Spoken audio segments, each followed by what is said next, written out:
Hello, my name is Jana Lynn Patterson, and I'm the Associate Vice President for Student Life and the Dean of Student Health and Wellness. And I want to thank all of our student staff for joining us today and learning a little bit more about the university's disaster response system as well as our Student Life Emergency Response System. I promise I won't take a lot of your time today because I'm going to post some pretty important articles and some important materials for you to read prior to your coming to join us in August. And so if you will read those and take some time to think about questions you might have, then we'll spend some time together in August when you return, and we hope that that time will be more efficient for you.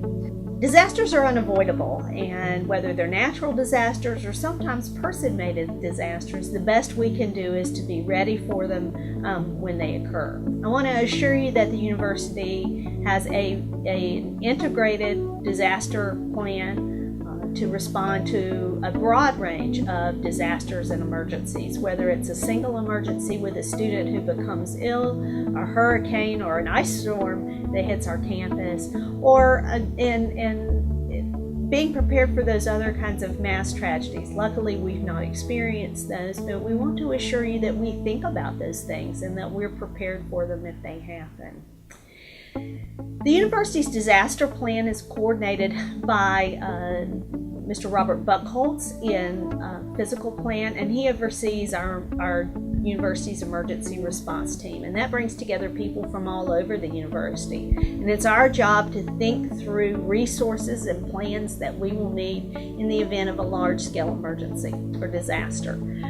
The group meets periodically, we run through simulations, and we're part of what we call the National Incident Management System, or NIMS. Many of us are trained by FEMA. I myself am trained by FEMA to respond in emergencies. So I want to reassure you so that you can reassure the students that you work with, whether it's in residence life or campus recreation or orientation, that the university thinks through these things all the time. As I said, we're going to post a PowerPoint for you to review, and then when I come to visit with you in August, then we'll look at questions you may have, as well as running a few scenarios so that we can get some practice. Most of the time, though, you will use as a student staff member what we call our Student Life Emergency Response System. The Student Life Emergency Response System brings together those staff members who can help coordinate administrative issues, emergencies and crises, counseling or psychological emergencies and crises, interpersonal response, and we also have a senior administrator on call who helps with the bigger issues that may come up. We want to assure you that system is in place 24 hours a day, 7 days a week for you and your students. First, I want to reiterate though, that if it is a true emergency, and we want you to call 911 immediately. Sometimes students call or they try to call campus safety and they're not sure, but go ahead and call 911 immediately.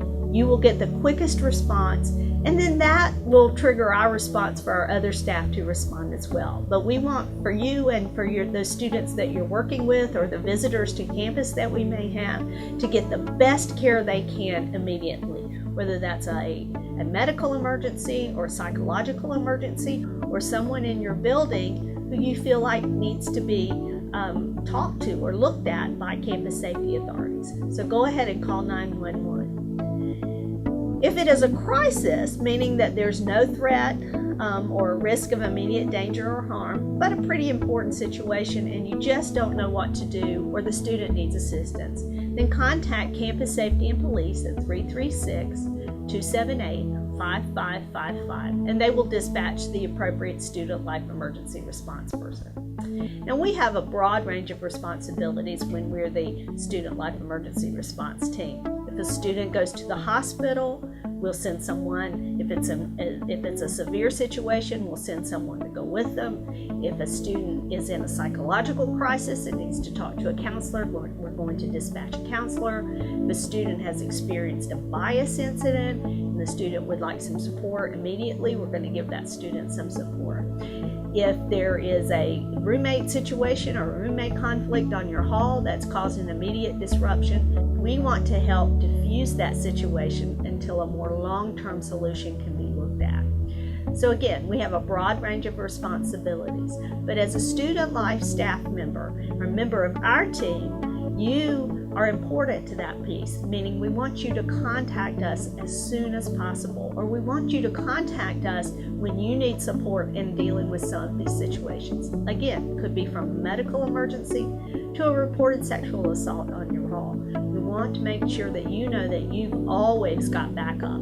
Again, I'm going to post a document on your website or on your Moodle site so that you can read more about what the responsibilities of the student life staff are and how we can support you in your role for that. Again, disasters and emergencies are unavoidable, but we want you to be reassured that we think through them and that we've got your back in the event that you need some assistance with a student situation. If there's ever anything that I or a member of our staff can do to help you, I want you to call on us in the Office of Student Health and Wellness. Each week we have a group called the Student Concerns and Threat Assessment Team that meets.